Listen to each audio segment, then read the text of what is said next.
Afia Schwar ese said the opese obi yama ono also yesa ema foforo nti the Kwadwo Nkansah LilWin at the year no 2022 ebra ohwe ne papa no ene ono so pay ne back ono so yes bi e de ama no said the Bible no ese no mema unchiremu no amwate story we ase mesho feel free so be share your comment section no we are wa share video ama onua bi ensa etumi aka na Makyle say a time here ba mesha and a prof act and aso ya sene ya the video ebrel be do kwa chire aba besi so no what story we ase 17th January 2022 and ye sister Afia Schwar ne papa ne din e de Mr. Augustine Ej anu anya mfie 83 ehwe ne nkwa na no ye sister Afia ka se eda ne de obetwa bi. I do basic chores for my dad, like bath him or change his diaper or put him to sleep. It makes me sad. It makes me really, really sad. I wonder what we are living for in this world. It makes me so sad. It breaks my heart. I become helpless. Having said that, I can't continue to sit here and cry. Tiana greedy. Because the black or club on us. No man could shabby. Cobra loke. We at my better. Yenim se otimi kotwa bi ampasa de oka ye ne de ya ti eno na chi ena yehu se eye no abaso obapa Kristi mu nyina etimi kopie mu eye na se e ma che se omodu odo kobodo ma bibia eye kama after eye no ena ye sister Afia ebe ye life a che se na order adofo ase panyimfo titru a omuba ye eho ene yehu se Kwadwo Nkansah ahyase edi ne ho few oh ye papa ose kwa me despite nyame enhia mo papa damase ena yehu se Kwadwo Nkansah LilWin so aye videos a ono so edi sister Afia e ho few first one ni e make catch mo say dada da mu nyina masi empenufam babua me obibia make say dada edamase nungwa house akowura dada da wasi o kemejato me say dada da wasi adonkofo pokekefo biejafo say kasapakofo dada da mu nyina masi special eyes for that person despite we so fully support dada da masio kwame from pon cheddar kofia by munina dada da masio Tracy Boakye dada da munina masi dada da masio mampanyini mahama nanado dada da masio mabuame oh kwame da mafaso medi matema yemure nyina mu opambo dada munina masi. First one we no ni enim se Kwadwo e ma na si ho a Kwadwo Nkansah LilWin ama no ensi ho osa the second one by na che se ode e moke Afia Schwar in a way no ode di ni ho few papa edamase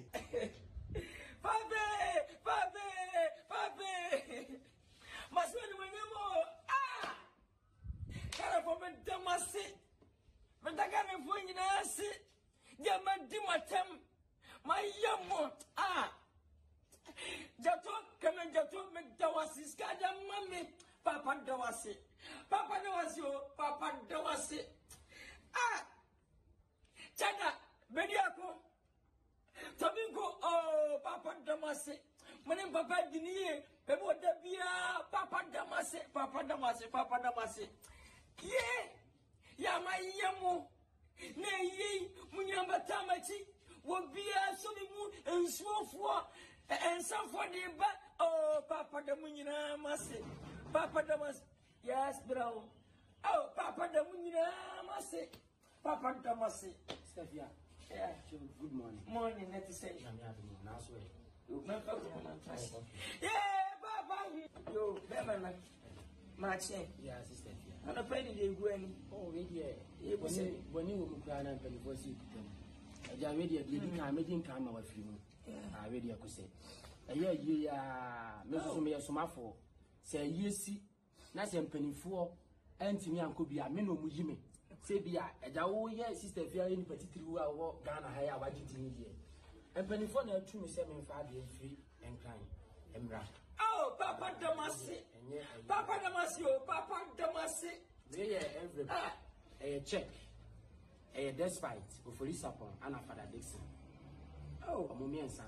check in the ultimate say Oh, Father, this sin.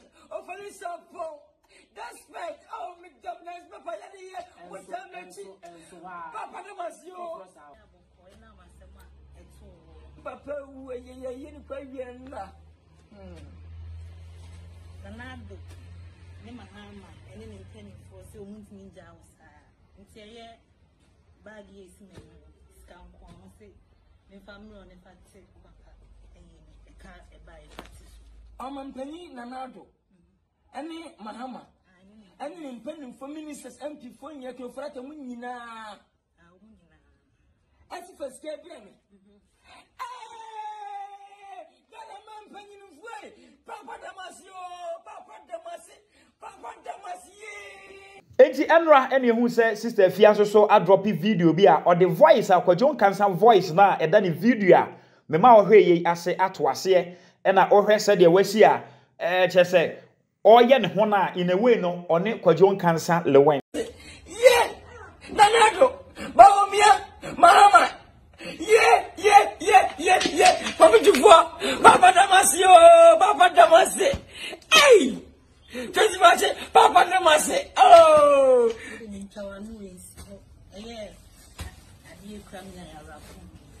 Another you any Mahama, so you saw me shows Kinte and then your money will see something. Yeah, no dimna mama. Ubaka kufua, ubaka, and then Ajma Kwadwo. Oh, I'm a very for my yenum. Papa Damasio, Papa Damasio. Ah, Nimaba house. No, Papa Damasio, Papa Damasio. Ah, Minya Tempo. Wala ye. Opambo, Papa Damasio. Papa Tamanti, Papa Damasio. Oh. Me pacha mati me das way. Tacho munyina se. Omampanyin mati. Wo se papa do munyina se. Papa so na wase. Se so na so wan friend nie. Papa da wase. Ah, me das pa way. Me das. Sika no kwa ni mu a. Ka kwa sika. Ye! Ayaka apai. Aya tozu pai. Aya kumasu pai. Baby apai. Asara mensa. Papa Damasio. Somebody ka Gana ka kwa sika ni amami. Somebody mensa. Peso sika ni jane. Uzo mu preso. Enti me busa se sister Afia de Kwadwo Nkansah na mu sesie enye agudie e na enye chese efewudie. Na ase udi Kwadwo Nkansah ho few. E na obeka che me se we no eye golden rule. Ti oka che me se menua AJ kan Matthew 7:12. Kan Matthew chapter 7 verse 12.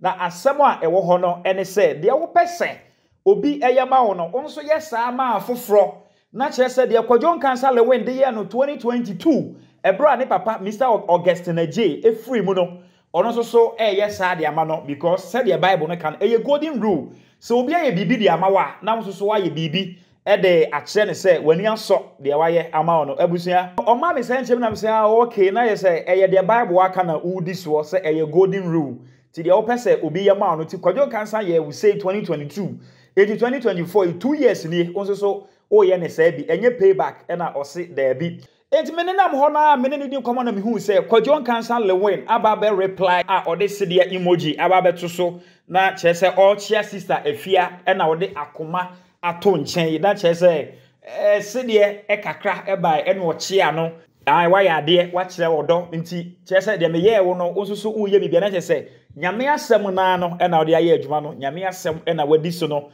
me koso akwase ho senka me hu bibi anampa so me hu bibi ehona me ko say Tracy Boakye so ababe twa say midin eye de wo video we mu mati midin eye de yen eho e na Afia Schwar e ma no reply say mesra obisa nipa ne ne e wo video ni mu no nipa ne ne wo mu no eye Kwadwo Nkansah enti de enti na obo wudin e wo mu abusia enti na che say sister Afia se enye fe obi e na odi Kwadwo Nkansah LilWin say de amamfo ekeka wa pretende ohwanante a ode call premiering ene che say bandage ana ebo ne mama so keke ene de ode call court ho no ni police station na che say ase eye acting na ode abam mi momu de menyini say acting because oni ya mu oni pains mu a enka onye saa say ye act no say ye den oni nyina ebetwa on the 27th of this month court ebesa afre asem no na de obia no yakwa akotie anase ye hu de ebekwa akosi besew say obekire wadwe na wi a wa share video ama unua bi ensa etumi aka time heba mesha any prof art ene so ya se na ye de video ebrel meda wase na mama omo ene hwe aha eye strong media gh bomoden say obekire wadwe fa video a wa hwe hu na wi a